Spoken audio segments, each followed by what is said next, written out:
It was supposed to be just another peaceful day in the park for Mrs. Marjorie, an elderly woman looking for a bit of quiet time to relax and reflect. But when she encountered a police officer with dark intentions, her sense of safety was completely shattered. Follow along as courage and justice shine through in this powerful, resilient story. You won't want to miss a moment of this journey. Subscribe to the channel and leave a comment. Your support inspires us to share more meaningful stories. Mrs. Marjorie, an elderly black woman with silver hair and gentle eyes, had a deep love for the city's Central Park. To many, it was just a place to stroll or gather, but for her, it was a part of her life, intertwined with precious memories of her son. Captain James Thompson. Every weekend, she would walk through the park, hoping to see her son while he was on duty, or simply to feel that he was somewhere nearby, quietly watching over everyone and protecting her.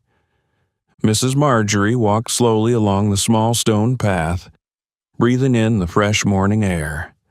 Green tree branches swayed in the light breeze, and sunlight peeked through the leaves, casting shimmering patterns on the ground. She always loved the feeling of peace that came with being in this quiet space, where all her weariness seemed to fade away, leaving only tranquility in her soul. Each step she took was filled with memories of her son, whom she was immensely proud of. Captain James Thompson, her only son, had been a kind and courageous child from an early age. Mrs. Marjorie fondly remembered the days when young James would run around the park, picking tiny wildflowers to bring back as special gifts for her.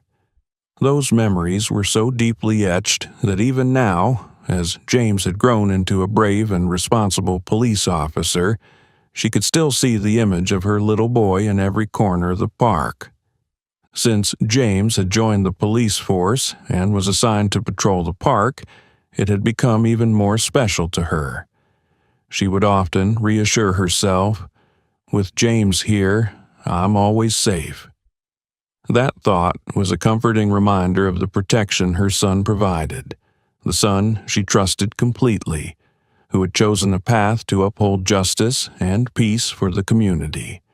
Whenever she caught a glimpse of him in his police uniform from afar, her heart swelled with indescribable pride. She never wanted to interrupt his work, but sometimes just a look or a small smile from him was enough to make her day.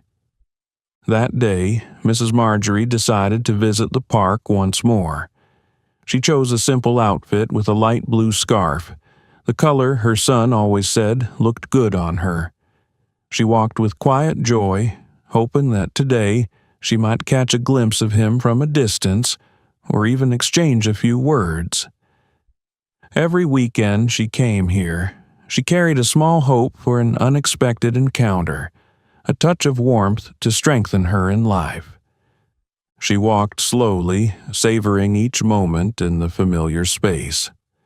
She watched happy families on the lush green lawns, the laughter of children echoing like a familiar melody.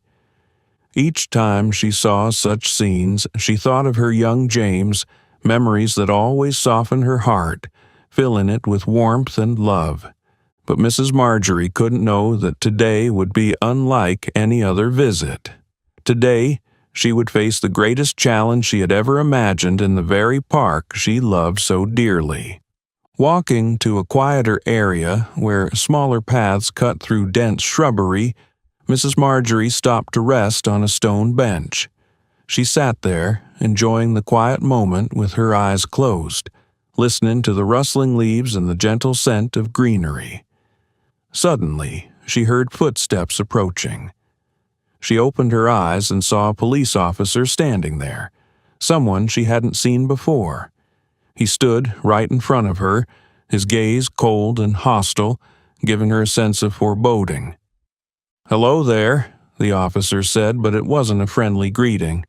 His tone was curt and mocking, making Mrs. Marjorie immediately feel something was wrong. She tried to smile politely and replied, "Hello." "Well, who are you to be walking around here so freely?" he asked with a smirk.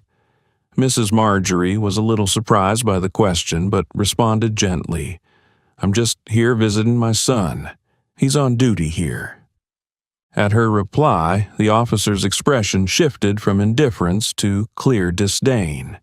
He sneered, shaking his head with a tone full of sarcasm. "Your son? Who would have thought an old lady like you would have a son like Captain Thompson?" Mrs. Marjorie was taken aback. Why was he so hostile when he mentioned her son? She didn't understand why this man held such an attitude.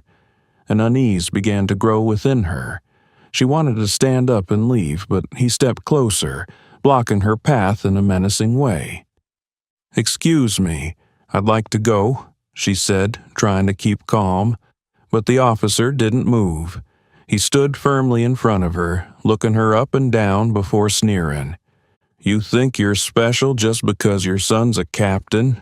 he asked, his tone dripping with mockery and contempt. "You think you can walk wherever you want and treat this place like your own just because you're his mother?" Mrs. Marjorie felt fear and confusion flooding her. Each word from the officer hit her like a cold wave, making her feel small and powerless. Why would a police officer say such cruel things? She was just a mother visiting her son, but now she felt as though she was being treated like someone with no right to be here. "I just wanted a little bit of peace," she said softly, trying to keep her voice steady, though panic was growing inside her. But her words seemed only to enrage the officer further. He moved closer, his eyes full of threat. "Peace?"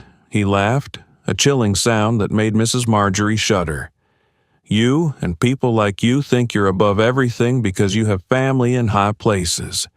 But let me tell you, here, I make the rules." At that moment, Mrs. Marjorie felt completely threatened. The officer's cold eyes and taunting words left no hope that he would let her go easily. She wanted to stand and leave, but her legs felt locked, unable to move. Tension gripped her, transforming this familiar place into one of dread. Mrs. Marjorie had no idea that today would turn into a nightmare in the very park she cherished. The officer continued to stand there, showing no signs of stepping aside or letting her leave. Instead, his eyes grew darker, his challenging attitude only more apparent. "You think you can do whatever you want because your son's a captain?" he taunted. Pulling a vile, foul-smelling item from his pocket, he shoved it toward her face. "Here, you like moving around freely here, don't you? Then eat this, just to remind yourself of your limits." Mrs. Marjorie recoiled, feeling horror seep through her. She didn't understand why he was acting so violently and bizarrely. Just a moment ago, she'd been a proud mother visiting the park her son protected, but now she felt like a criminal being humiliated. "I don't want to. Please let me go," she said, her voice shaking but still trying to remain calm. But the officer didn't care. He sneered, his eyes shining with satisfaction at her fear. "Don't want to? Here, you don't have the right to refuse, understand?" He stepped closer, pressing her against the bench, the revolting item lingering right before her face. The stench made her want to retch, but his hands held her in place, forcing her to confront this terrifying threat.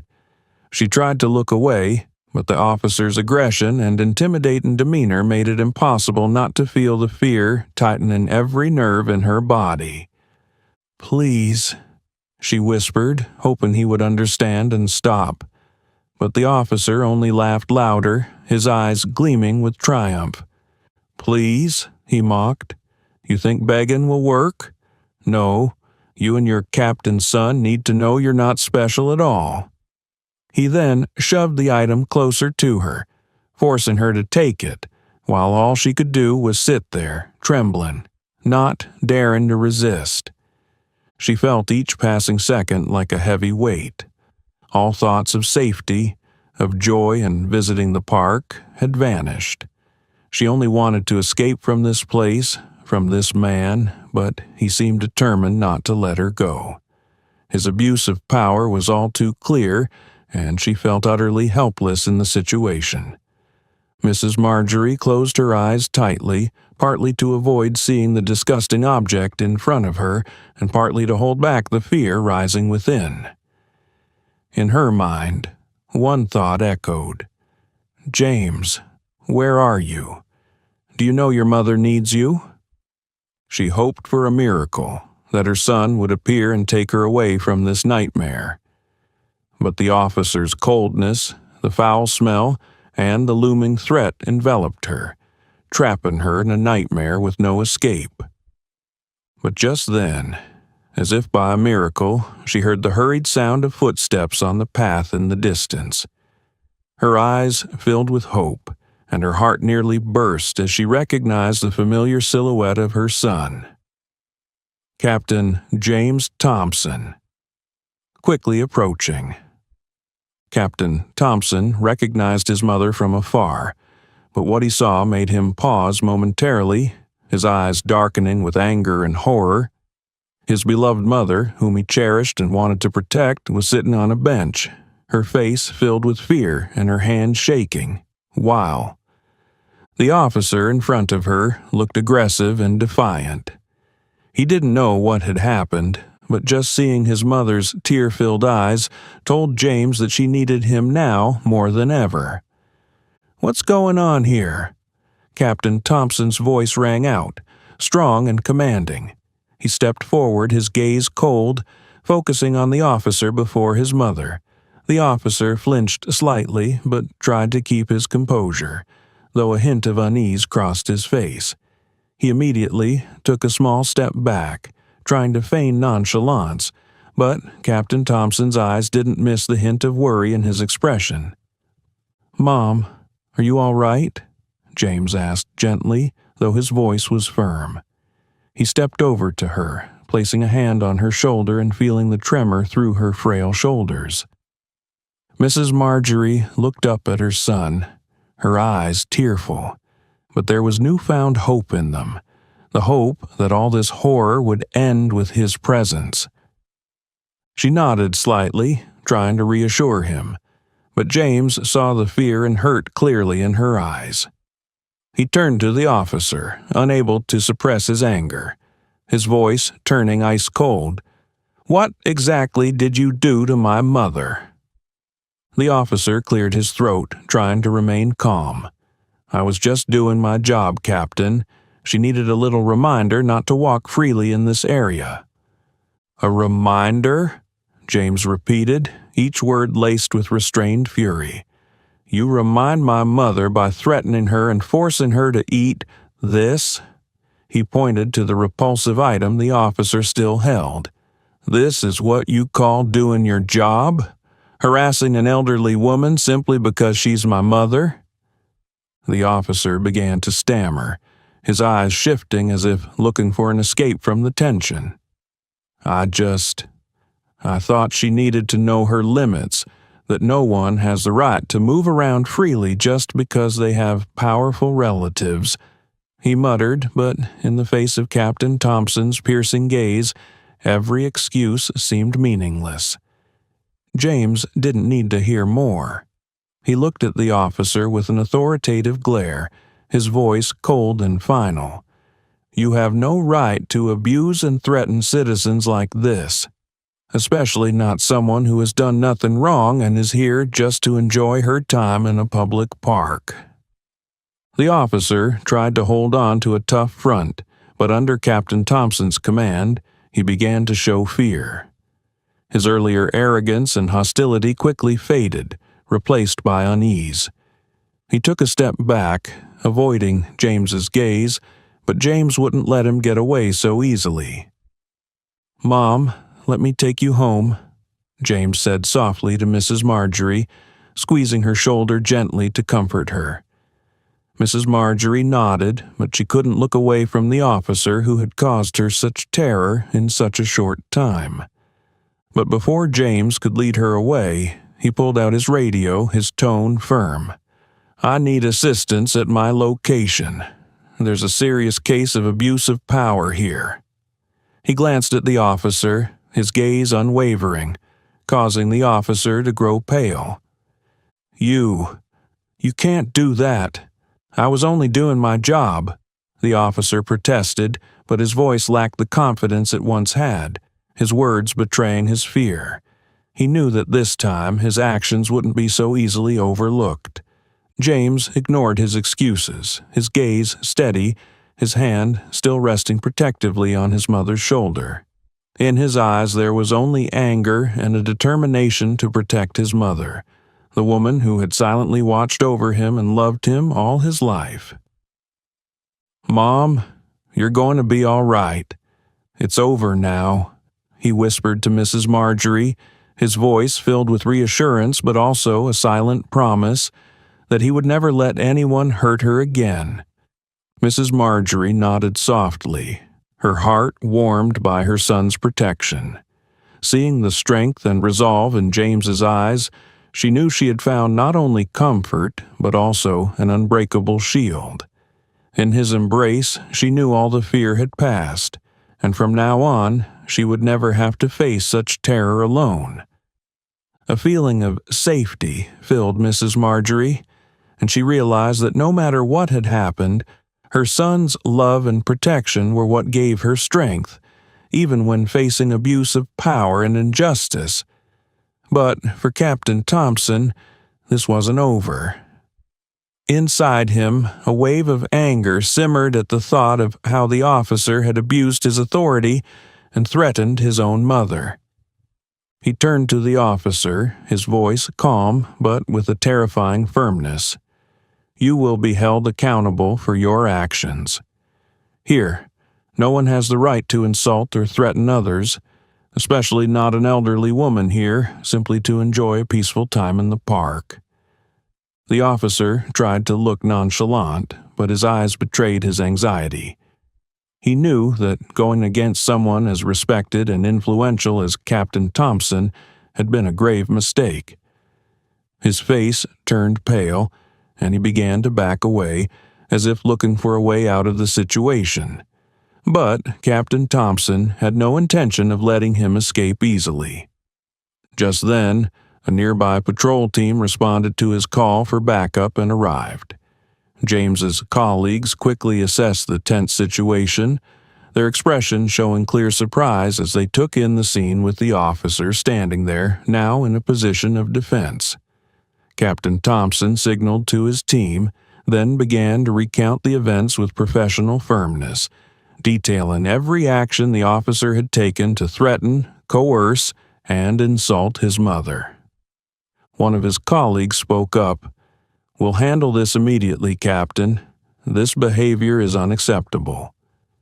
Captain Thompson nodded, feeling his anger ease slightly, knowing that the officer would now face consequences for his actions. He stepped over to his mother, keeping a reassuring hand on her shoulder.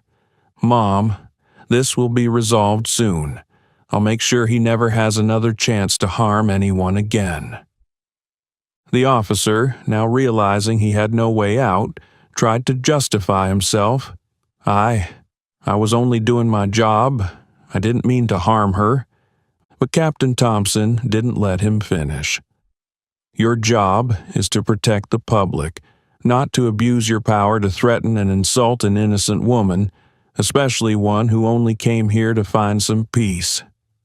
His voice was strong, silencing the officer. Those around listened, some visibly shocked and angered by what they had heard from Captain Thompson himself. In those moments, Mrs. Marjorie remained silent, her gaze calm again, though the feeling of hurt and humiliation lingered. Watching the officer being escorted away, she felt justice was being served, though a trace of sadness stayed with her. How could someone like that be entrusted to protect the community? That question weighed on her mind. "Captain Thompson, would you like us to escort this officer back to headquarters to file a report?" a colleague asked. "Yes, go ahead with that," James responded, his gaze resolute. "I want every one of his actions reported fully to the higher-ups, so no one in our force thinks they have the right to abuse this badge for personal gain." He watched his colleagues escort the officer away, then turned back to his mother. His expression softened. "Mom, let's go home. I'm sorry you had to go through this. This place should have been the safest spot where you always felt peaceful, and instead, this happened." Mrs. Marjorie nodded, her eyes still brimming with tears, but she knew her son had handled everything fairly and with strength. This incident revealed another side of him to her, not only as a protector of the community, but also as a defender of his own family, unwilling to tolerate any wrongdoing. "James, I'm proud of you," she said softly, taking his hand. "I know you'll always stand on the side of justice, no matter who it's against."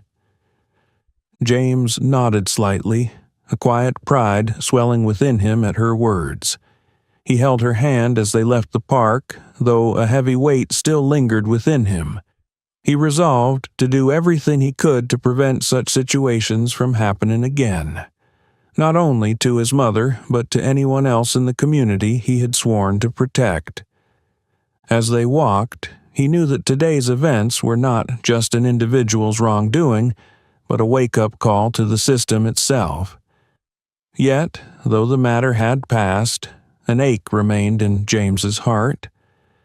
He couldn't ignore the fact that here in the park, where he served and guarded every day, his beloved mother had endured fear and injustice. The two walked quietly back to James's car. All the way, Mrs. Marjorie was still shaken, her eyes occasionally revealing weariness and pain. Despite trying to stay calm for her son, she couldn't help feeling deeply hurt. The sense of being threatened and disrespected clung to her, casting a shadow over every peaceful memory she had of this park. Once they were seated in the car, James turned to his mother, his gaze gentle yet tinged with worry. "Mom, I'm sorry you had to go through this. I really can't imagine that the place I worked so hard to protect turned into a place of terror for you." Mrs. Marjorie shook her head, managing a faint smile. "It's not your fault, James. I know you always try to keep everyone safe. But today's incident makes me wonder how many others have gone through what I did without anyone coming to their aid?" Listening to his mother's words, James felt an even greater heaviness in his heart. He realized that this wasn't just his mother's pain. It was a shared pain among many others who might have no one to stand up for them. He took her hand, still trembling slightly, a determined look in his eyes, a silent promise that he wouldn't let this happen again. "Mom, I promise you," James said firmly, "I'll do everything I can to stop these abuses of power. I'll ensure that those who misuse authority are held accountable, and no one else has to endure this pain again." Mrs. Marjorie gazed quietly at her son, sensing the resolve in every word he spoke. She knew James kept his promises, and if he vowed something, he would do everything to fulfill it. A mix of pride and gratitude swelled in her heart, though the haunting memory of her moment of helplessness under that officer's cold gaze and demeaning words lingered. "I'll be okay, James," she said softly, trying to reassure him, but both knew that the events wouldn't easily fade. She sat there, letting herself find calm again, but a sense of shame still rose within her, forcing her to take a deep breath to hold back tears. "I'll take you home so you can rest, Mom," James said, his voice still gentle yet filled with resolve. He knew she would need time to overcome her fear, and he wanted to be by her side, even if just to be her support. When they arrived home, James helped his mother out of the car, led her to the living room, and let her settle onto the couch. He got her a glass of water and sat beside her, his hand still holding hers as a reminder that he was always there and would always protect her. After a while, Mrs. Marjorie spoke softly, her voice sad and subdued. "James, do you know what hurts me the most? It's that I lost faith in the place where you work, the place I once believed was a symbol of justice and protection." James felt a pang in his heart at his mother's words. He understood that today's incident had not only hurt her, but also shaken her belief in the values he was fighting to uphold. He couldn't deny that the system he served had its flaws, and his mother's suffering today was stark evidence of that. "I understand, Mom," he said, his voice choked with emotion. "That's also why I'm determined to change this. I won't just protect you, but I'll protect those who have no one to lean on, those who might silently endure injustices." Mrs. Marjorie smiled gently, her gaze softening as she listened to her son. "I know you'll do it, James. I always believe in you, and I trust that you'll bring about good change." Her words gave James renewed strength. He looked deep into his mother's eyes, where he saw steadfastness and faith. In that moment, he promised himself he wouldn't let her pain be in vain.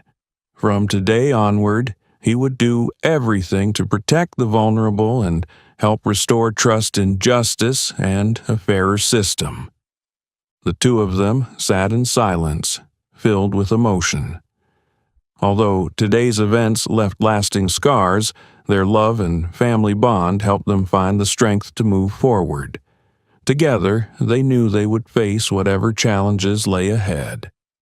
The next day, news of Mrs. Marjorie's encounter with the abusive officer quickly spread throughout the community. Stories of her unfair treatment and the public's anger became topics of conversation everywhere, from friends in the neighborhood to other families in the city. Everyone was shocked that an elderly woman had been subjected to such humiliation by the very person who was supposed to protect her. Mrs. Marjorie was a quiet woman, seldom sharing personal matters.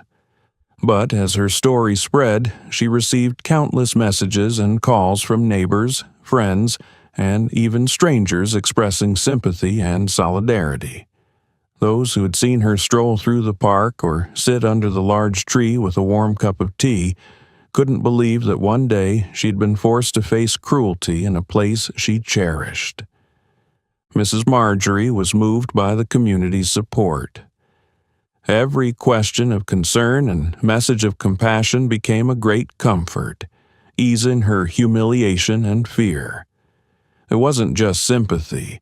It was also a collective belief in justice, that the officer's actions would be condemned and rightfully punished.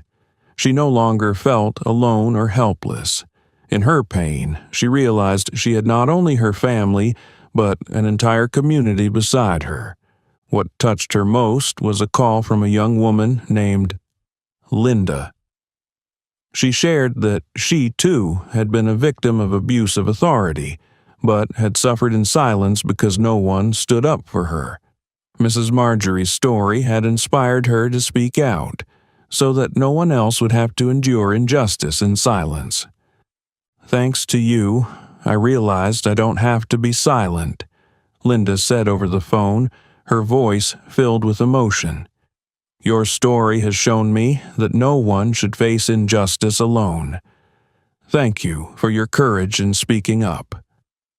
Hearing these words, Mrs. Marjorie felt a profound sense of empathy. What had happened to her was not just a sad story of her own, but had become a source of encouragement for others. A new resolve rose within her, not only to protect herself, but to inspire those around her to stand up for justice. If her story could help someone else feel stronger, then her pain would not be in vain. In the following days, Mrs. Marjorie's story received attention from social organizations and the media. The press began covering the story, and social media was flooded with posts demanding justice for her. Strangers and families who had also faced similar injustices voiced their support and called for reform in the system. They wanted to ensure that no one else would have to suffer the same humiliation as Mrs. Marjorie. Captain Thompson received numerous messages from colleagues, friends, and even strangers expressing admiration for how he had protected his mother and promising to stand with him in his fight for a better justice system. James felt this unity like an invisible force, a confirmation that he was not alone in this mission. One morning, when James took his mother back to the park so she could walk peacefully without fear, they met several residents who came to greet and support them. They said that James's actions had rekindled their faith in justice and courage within the community. They thanked Mrs. Marjorie for not staying silent, for having the courage to tell her story and motivate others. Mrs. Marjorie looked at the people who greeted her, her heart overflowing with gratitude. She hadn't expected to receive so much love and support. The warm words of everyone made her feel as though the park had returned to being the peaceful and safe place she once loved. After that morning, Mrs. Marjorie began to feel stronger. No longer was she the elderly woman forced to sit in silence. She had become a symbol of resilience and the will to stand against injustice. She knew that with the community by her side, she would never have to face her pain alone. This incident showed her her own strength and the value of speaking up and community solidarity. Now, she felt renewed faith, in justice, and a determination stronger than ever. She was no longer the woman who suffered in silence but a part of a wave of change, someone who inspired others to stand up for themselves and fight for a fair society. Recognizing the impact of Mrs. Marjorie's story, the local government decided to establish a Mau Community Advisory Board to oversee issues related to public safety and citizens' rights in law enforcement activities. Mrs. Marjorie, who had once been a victim of abuse of power but had risen to fight, was quickly invited to join this advisory board. When she received the invitation, she was surprised, but a sense of pride and determination filled her heart. "James, do you think I should do it?" she asked her son, her voice hesitant, but her eyes sparkled with hope. Captain Thompson smiled, taking her hand. "Mom, you've already become an inspiration to so many people. Your presence will reassure everyone that we are truly working for the benefit of all. I'm proud of you." With her son's encouragement and the community's support, Mrs. Marjorie accepted the role.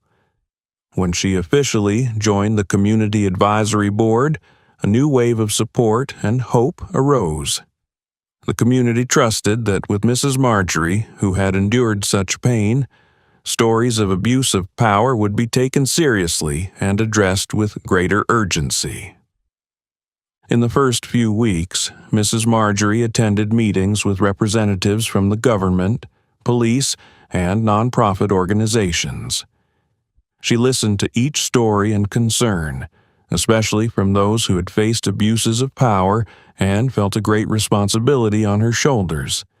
In the past, she was just an elderly mother visiting her son at the park, but now she was a voice for the voiceless, someone who would speak up to ensure no one else had to endure the same injustice. In an important meeting of the advisory board, a police representative spoke about their commitment to reform, emphasizing increased training and ethics checks within the force.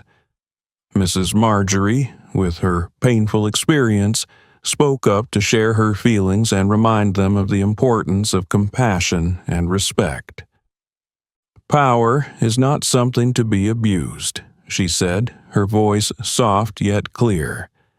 Ordinary people like me, like all of us here, only want to live in a fair society where those granted power use it to protect, not to threaten." Her words created a moment of silence in the room, with delegates and police representatives listening intently. Some even bowed their heads, as if reflecting on their responsibilities. Once someone who felt helpless and afraid, Mrs. Marjorie had become a symbol of determination and justice. Her presence, as someone who had suffered, brought a new meaning to the meetings, reminding everyone of the need for reform. As time passed, Mrs. Marjorie's involvement in the Community Advisory Board brought about positive changes. She not only listened, but also contributed to the development of new policies, pushing for stricter regulations on police conduct and establishing a hotline for citizens to report injustices. Along with other members, she worked to gradually restore the community's trust in law enforcement, creating an environment where everyone was treated fairly and respectfully. She also became a guest speaker at community gatherings, sharing her story and encouraging people not to stay silent in the face of wrongdoing and injustice. Each time she stood before a crowd, she saw the strength in every supportive look and desire for change in the audience. She knew that she was no longer fighting alone, that her pain had become motivation for an entire community. With Mrs. Marjorie's dedication, the community no longer saw her as just an elderly mother, but as a hero, a powerful voice ready to stand up for change. Positive changes gradually spread, and people began to feel safe when thinking about the police force. Trust was restored, and Mrs. Marjorie knew she had contributed to that. After a long advisory board meeting, a board member approached her, eyes filled with gratitude. "Thanks to you, we've realized that true strength lies not in power, but in compassion and justice. Thank you for your courage in speaking out and guiding us down this path." Mrs. Marjorie smiled, a gentle but resolute smile. She knew that this journey was far from over, but with the support of her family, friends, and community, she would not stop. She had found a new purpose in her life, and from now on she would continue to use her voice to ensure that everyone was treated with justice and compassion. With this turning point, Mrs. Marjorie had transformed her pain into strength to improve her community, and she knew she would never give up until everyone felt safe, respected, and protected in their own home. As time passed, Mrs. Marjorie's efforts with the Community Advisory Board created significant changes in the city. Reforms expanded beyond police conduct to raise community awareness about individual rights and responsibilities. Her story inspired many people to stand up for what was right, creating a positive ripple effect. One evening, at a ceremony honoring the contributions of individuals and organizations to the community, Mrs. Marjorie was invited to speak on stage. Standing before the crowd, seeing so many admiring and grateful faces, she felt a warm, invisible strength fill her heart. It wasn't just pride, but an acknowledgement of a difficult yet meaningful journey she had shared with the community. She took the microphone, her voice calm yet resonant, a message for everyone present and future generations. The changes we've achieved today aren't due to one person, but the strength and faith of all of us. The pain I endured showed me that silence is never the solution, and only when we speak up together can justice reach every corner of society. I believe that any of us, whoever we are, can become a leader if we dare to stand up for what is right. Applause echoed throughout the room, filled with gratitude and admiration. Many stood, clapping continuously. Seeing the crowd's reaction, Mrs. Marjorie felt that all the pain and suffering she had once endured had been repaid. That pain had become a flame, inspiring others to build a fairer society. James, sitting in the front row, looked at his mother with pride and love. To him, Mrs. Marjorie was not just his mother, but a symbol of resilience, someone who helped him realize the profound meaning of serving justice.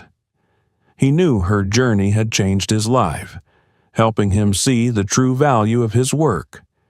In that moment, he silently promised that he would continue to serve, protect the ideals his mother had championed, and pass them on to him. After the ceremony, Mrs. Marjorie and her son walked out of the hall. Several people approached to thank her, sharing that they had learned so much from her story and, because of her, had found the courage to face life's injustices. She held their hands tightly, offering sincere encouragement and assuring them that together they could overcome anything.